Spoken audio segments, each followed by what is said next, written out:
नमस्कार मित्रांनो, आज या मालिकेमध्ये आपण पाहणार आहोत होळीची पूजा वगैरे झालेली असते, होळी पेटलेली सुद्धा असते. आता मात्र कामिनीने सगळा भडका उडून दिलेला असतो आणि सगळ्याची राख रांगोळी करायचं ठरवलेलं असतं.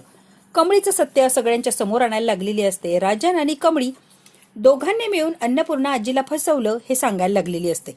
कमळी बाळा, ये ये समोर ये, माझ्या राजनची मुलगी आहेस ना ग कमळी? आईचं नाव काय ग? गौरी कशी दिसते ग? माहिती तरी आहे का तुला गौरी? कमळीला अडकवण्यासाठी कामिनी उलटे पालटे प्रश्न विचारत असते आणि कमळी कुठेतरी अडकणार आणि सत्य काय ते समोर येणार यासाठी धडपड करते कामिनी. तुला कसं सांगता येणार आहे गौरी कशी दिसती? गौरी तुझी आईच नाही, तू गौरीची मुलगीच नाही, त्यामुळे गौरी कशी दिसते, गौरी कोण काय तुला काहीच माहित नसणार, बरोबर ना ग कमळी? याचा अर्थ ही राजनची मुलगी नाहीये. राजन आणि कमळी खाली माना घालतात कारण चोरी पकडली गेलेली असते. अन्नपूर्णा आजी अगदी धक्क्याने बघायला लागलेली असते. ही कामिनी काय बोलतीये? कमळी म्हणते, कामिनी आजी उगाच तोंडाला येईन ते काय बी बोलू नका. मला कसं माहित नसणार? माझी आई आहे ती. खोटं पाडू नका कामिनी आजी. त्या निंगीला म्हणतो, सरू काकीचं नाव गौरी आहे. निंगी म्हणते, बंड्या गप की. अगं हो, मला माहिती आहे, उगाच काही बी बोलू नको, गप बस. पूर्ण आजीनेच ठेवले सरू काकीचं नाव गौरी. आजी जे करतीये ना ते मुद्दाम करतीये कमळीला खोटं ठरवण्यासाठी, त्यामुळे तू बंड्या गप. कामिनी म्हणते, वा वा वा कमळी, त्याच म्हणतात ग, खोटं बोल पण रेटून बोल. काय बोलतीये सॉलिड कमळे? कामिनी म्हणते, इथे जमलेल्या सगळ्यांनाच माहित नसणार की कमळी राजनची मुलगी नाही, पण राजनला मात्र नक्की माहितीये 100% कमळी राजनची मुलगी नाही. कामिनीने आता चांगलाच तमाशा मांडलेला असतो. कमळी राजनने किती पैसे दिले याची खोटी खोटी मुलगी व्हायची, खोटी खोटी वहिनीची नाद बनायची. ए कमळी, किती पैसे दिले सांग की? अशी म्हणतो, एक मिनिट कामिनी आजी, असे हवेत आरोप करू नका. काही प्रूफ असेल तर प्रूफ दाखवा, उगाच काही बोलत सुटू नका. कमळी राजन काकाची मुलगी नाही, काही पुरावा आहे का? पुरावा असेल तर दाखवा आणि मगच काय ते आरोप करा. मी म्हणते, मग ऋषी आहे तर पुरावा, पुराव्याशिवाय कशी बोलणार रे? सुद्धा शब्द पुराव्याशिवाय नसणार रे. रागिनी, हा इकडे पुरावा. आता रागिनीकडून पत्र घेतलेले असतात कामिनीने. आणि म्हणते, ऋषी सर बघा ही 2 पत्र, दोन्ही पत्र गौरीनेच लिहिले असं म्हणणं आहे राजनचं. दोघांचंही हँड रायटिंग सारखं पाहिजे ना, तर हँड रायटिंग चेंज आहे, अगदी चेंज आहे. कुणीही बघितलं तरी सहज ओळखणार एका व्यक्तीने लिहिलेलं नाहीये. म्हणतो, खाजगी पत्र सगळ्यांच्या समोर कशी आणली? तुला काही मॅनर्स आहेत का? हो राजन, सॉरी सॉरी. मी म्हणते, कोणाची खाजगी पत्र? म्हणजे तुमची लव्ह लेटर्स वाचण्याचा मला काही एक अधिकार नाही. काही म्हणजे काहीच नाही, मी मान्य करते. ते आवडलंही नसतं, पण काय करणार आहे राजन? खोटारड्या कमळीच्या विरोधात पुरावा हवा होता म्हणून मी तुझ्या पत्रांना हात लावला, नाही तर मी खरंच हात लावला नसता राजन. तेवढे मॅनर्स मला आहेत. म्हटलं की शोधायला लागतं आणि शोधल्यावर काय ते ही पत्र सापडली, तुझी लव्ह लेटर. गौरीने तुला लिहिलेली पत्र आहेत रे. गौरीने मुलगी होण्याच्या आधी लिहिलेले ही प्रेमपत्र आणि नंतर जे सापडलं ते गौरीने हॉस्पिटलमध्ये लिहिलेलं पत्र.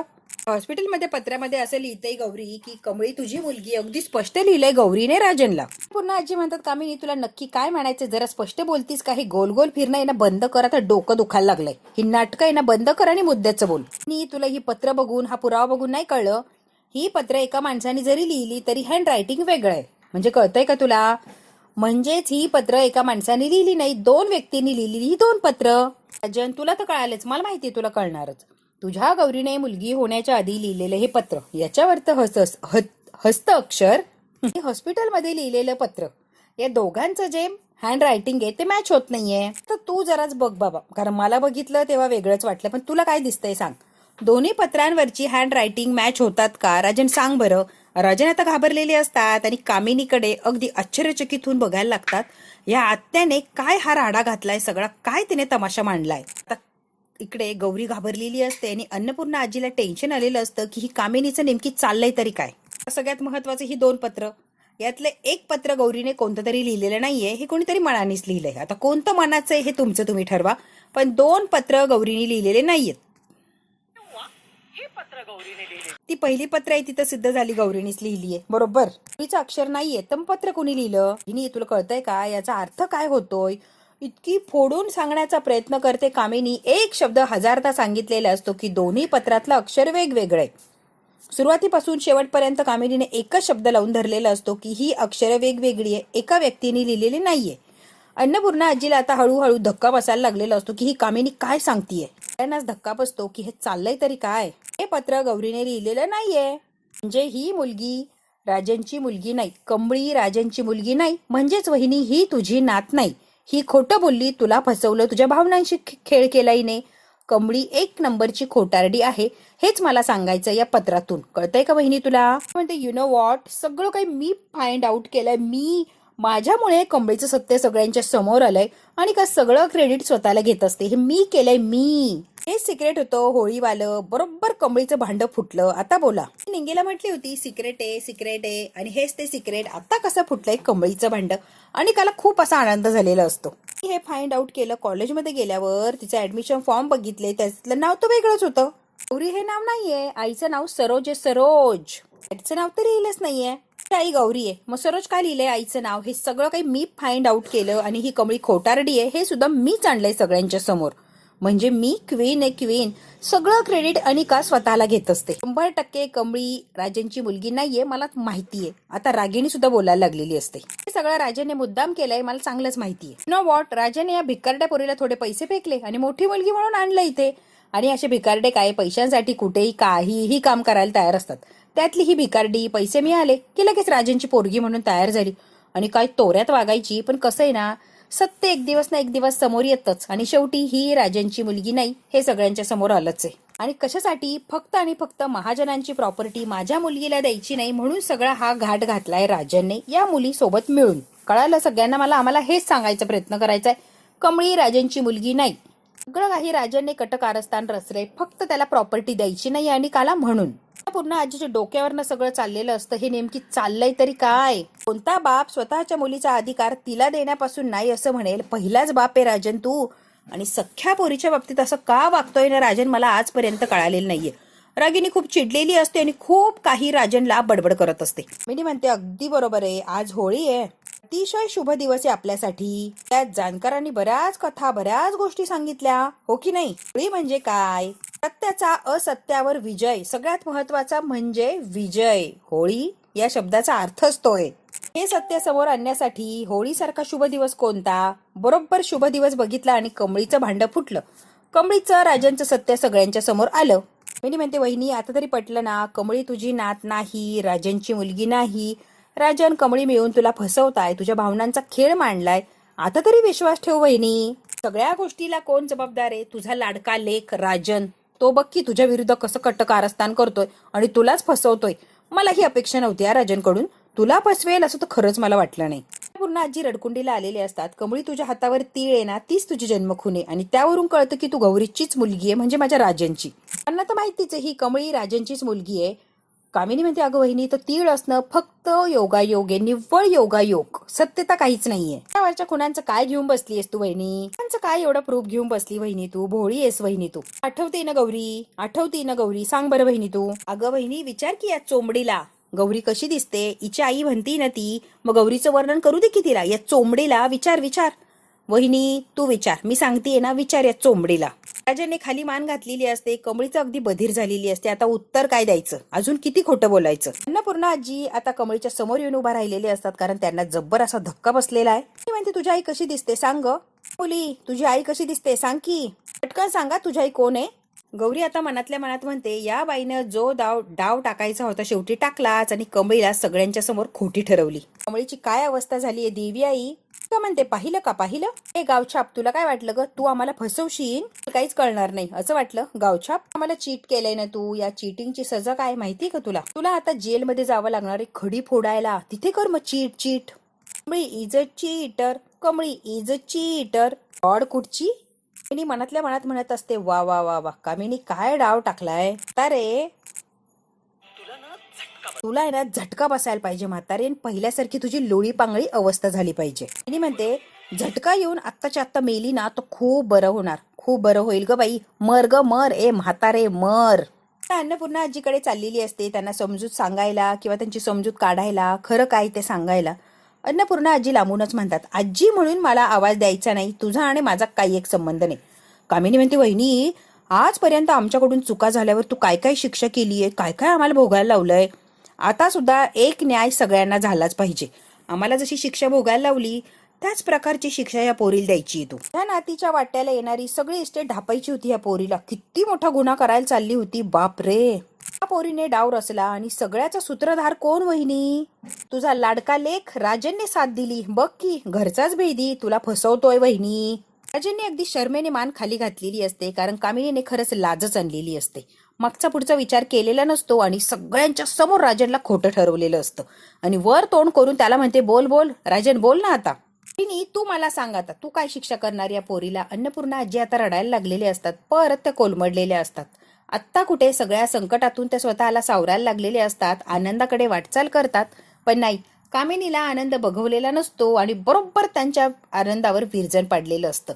एक तर सणाचा बट्ट्याबोळ केलेला असतो आणि कमळीचं सत्य समोर आणून अन्नपूर्णा आजी अगदी कोलमडून गेलेले असतात. सगळ्या याच्यात फक्त कामिनीचा फायदा झालेला असतो. जोर जोरात कामिनी हसायला लागलेली असते, ती पत्र फेकून देते आणि अगदी सगळं सत्य सांगितल्यामुळे राणी झाल्यासारखं तिला फील येत असतं. जोर जोरात हसत असते आणि आनंद व्यक्त करते. कामिनी म्हणते, होळी रे होळी, पुरणाची पोळी, स्वतःच्या आईला फसवायचा डाव कोण खेळी. कामिनी म्हणते, राजन काय, आणि बोंबा मारायला लागलेली असते राजनच्या नावाने कामिनी. जोर जोरात कामिनी हसत असते आणि राजन शर्मेने मान खाली घालून अजूनही तसाच उभा असतो. नयनतारा तर इतकं इरिटेट होतं या कामिनीच्या वागण्याचं. काय हा तमाशा आहे. अन्नपूर्णा आजी अगदी हादरलेले असतात. राजन आणि कमळी अन्नपूर्णा आजीला सावरायला जातात. अन्नपूर्णा आजी म्हणतात, तुम्ही दोघांनीही लांब राहायचं, माझ्या जवळ यायचं नाही. फार असं वाईट वाटलेलं असतं की माझ्याच पोराने मला फसवलंय. अन्नपूर्णा आजी मध्ये, घाबरू नकोस रे राजन, आधी जशी शॉक मध्ये गेली तशी शॉक मध्ये जाणार नाही, किंवा अजिबात माझी अशी वाईट अवस्था होणार नाही. मी आता सावरलीये, स्वतःला मी आधार दिलाय, मला काहीच होणार नाहीये राजन, डोंट वरी. राजन आणि कमळी, तुम्ही जे काही केलंय ना, त्यामुळे आयुष्यात कोणत्याच नात्यावर विश्वास ठेवणार नाही मी, किंवा विश्वास ठेवू शकत नाही. कुणावर मला विश्वास राहणारच नाही. विश्वास अगदी गळून पडलाय माझा. तुम्ही जे वागला ना माझ्यासोबत, एकदम चुकीचं होतं, मला अजिबात आवडलेलं नाही. मुलगा आहे ना माझा राजन, तू वागला माझ्याशी असं, तुझ्याकडनं ही अपेक्षा नव्हती. पोटच्या पोरानं आई बापाला फसवलंय, तर बाकी कुणाकडून काय अपेक्षा ठेवायची. तुझ्यावर विश्वास होता, तूच अशी फसवणूक केली आहे आई बापाची, तर बाकीच्यांकडनं काय अपेक्षा आहे राजन. मला खरंच आवडलेलं नाहीये राजन. राजन आणि कमळी अन्नपूर्णा आजीला सत्य काय ते सांगण्याचा प्रयत्न करत असतात, पण अन्नपूर्णा आजी या वेळेला काहीच एक ऐकण्याच्या मनस्थितीत नसते. आता इतकी काय बोलत असते राजनला आणि कमळीला अन्नपूर्णा आजी. कमळी आणि राजन अगदी शांतपणे सगळं काही ऐकत असतात. 9 महिने पोटात वाढवलं, लहानाच्या मोठं केलं, उत्तम पांग फेडलेस राजन, खरंच चांगले पांग फेडले मी, म्हणजे तुझे आभारीच आहे मी, असे पांग फेडले त्याबद्दल. चांगली तुला शिकवण दिली, चांगला संस्कार केले, सगळा विश्वास अगदी सार्थकी लावला, खरंच छान वाटलं. तिला फसवलं, फार अभिमान वाटत असेल, हो की नाही रे. वा, काय बघायचे राजन, पूर्ण भरून पावली मी. सगळं काही बघितलंय, तेही याच जन्मात आणि आत्ता असते ही माझ्या इतक्या चांगल्या मुलाकडून. आता माझ्या आयुष्यात काही बघायची इच्छाच उरलेली नाहीये. तू माझी नात होती ना, आणि आजी अशी आवाज द्यायची ना, ते सगळं काही खोटच होतं, हो ना ग कमळी. तुझ्यासारखं आजी आजी असं बोलताना जरा सुद्धा जीभ चाचरली नाही कमळी. खोटं वागतानी, खोटेपणाने दुसऱ्याची जागा घेतोय, जराही लाज वाटली नाही का ग कमळी. मोठी नात असं काय, मला आनंद झाला, माझ्या आयुष्याला एक नवीन उमेद आली. नात काय तर खोटीच होती, मोठी नव्हती पण खोटी होती ना. कमळी आणि राजन, खोटेपणावर उभं असलेलं नातं टिकणार कसं, कारण तर खोटच ना. खोटं कधीही टिकत नाही, सत्य कायमच समोर येतं. मी तुला शिक्षा देणारी कोण ग बाई, मला काही शिक्षा द्यायची नाहीये तुला. आपलं काही नातंच नाहीये, शिक्षा देण्याचा प्रश्नच येत नाही. तू मला फसवलं, तुझं काम होतं, बस, मला काहीच म्हणायचं नाहीये तुला, किंवा शिक्षा पण करायची नाही. गौरी आता रडत असते, तिला फार वाईट वाटत असतं की माझ्या कमळीवर नको नको ते आरोप होत आहे. कमळीने सगळं काही चांगुलपणानेच केलं, पण शेवटी काय, ती खोटीच ठरली सगळ्यांच्या समोर. गौरी आता रडत असते. अन्नपूर्णा आजी म्हणतात, विश्वास ठेवला तुझ्यावर ही माझी चूक आहे, त्यामुळे तुला दोष देत नाही, पण इथून पुढे आम्हाला तोंड दाखवू नको. तुझा आणि आमचा काही एक संबंध नाहीये, तू इथून निघून जा आणि परत कधीच माझ्या समोर येऊ नको. कमळी आता रडायला लागलेली असते आणि का म्हणते, रिश बघ की माझी आजी किती चिडली आहे गावछापवर, शेवटी खोटीच ना ती गावछाप. बघ की आजी चिडली आहे तिच्यावर, ती खोटारडी आहे, सगळ्यांना सांगितलंय. याचा अर्थ कमळी इथून पुढे आमच्या घरातून आउट.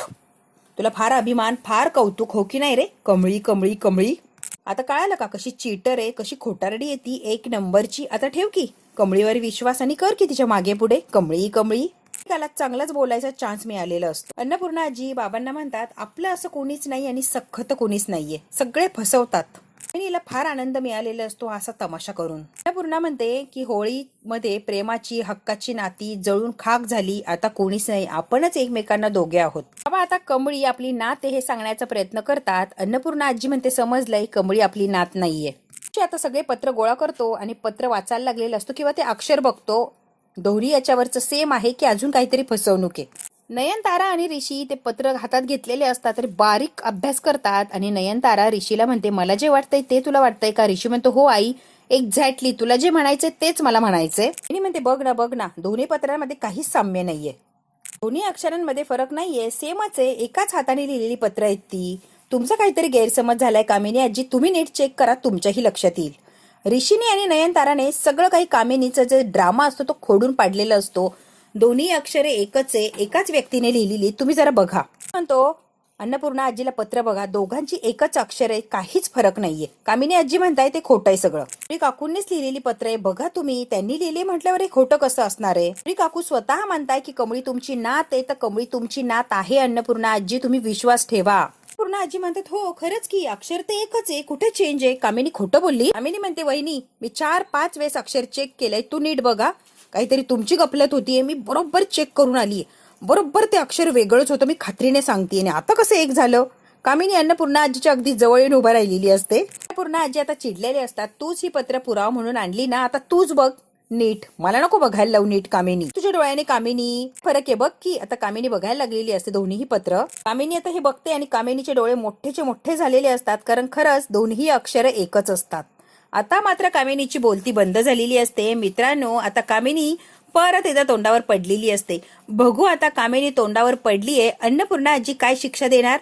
हे जर बघायचं असेल तर बघायला लागणार पुढच्या भागात काय होतं अगदी थोडक्यात. अन्नपूर्णा आजी ओरडून विचारतात कामिनीला, दोन्ही अक्षरांमध्ये कुठे फरक आहे दाखव. मी बघितलं तेव्हा फरक होता वहिनी, 4-5 वेळेला स्वतः बघितलंय मी. राजन म्हणतात असं वागताना लाज नाही वाटली? आमचा खोटारडेपणा सगळ्यांच्या समोर आणता, आम्हाला खोटं ठरवता.